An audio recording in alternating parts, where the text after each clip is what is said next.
elle doit être dévastée.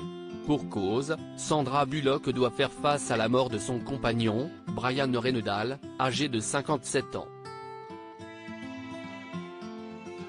Sa famille a confirmé sa disparition dans les colonnes du magazine américain People le lundi 7 août 2023. C'est avec une grande tristesse que nous vous annonçons que Brian est mort paisiblement le 5 août après 3 ans d'une bataille contre la SLA, est-il écrit dans le communiqué.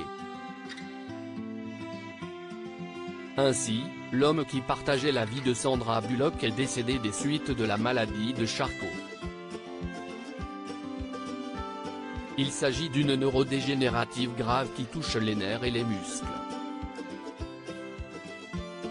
Brian a choisi très tôt de ne pas dévoiler son parcours avec la SLA et ceux d'entre nous qui se sont occupés de lui ont fait de leur mieux pour honorer sa demande, a encore indiqué sa famille. De son côté, Sandra Bullock avait annoncé en 2022 mettre sa carrière entre parenthèses pour se consacrer à ses enfants. Elle avait croisé la route de Brian Reynolds en 2015. Ils avaient tous les deux officialisé leur relation lors du mariage de Jennifer Aniston et Justin Theroux, où ils s'étaient rendus ensemble. Pour l'heure, elles n'est pas encore sorties du silence pour évoquer la mort de l'homme dont elle était amoureuse.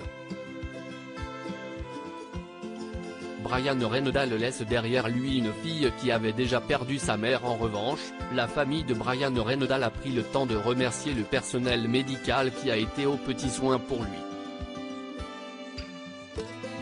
Elle souhaite également le plus grand respect pour faire face à ce deuil. En ce moment, nous demandons de l'intimité pour faire notre deuil et accepter l'impossibilité de dire au revoir à Brian, est-il enfin écrit. Brian Reynolds laisse derrière lui sa fille, Skylar, qui avait déjà dû faire face à la mort de sa mère il y a quelques années.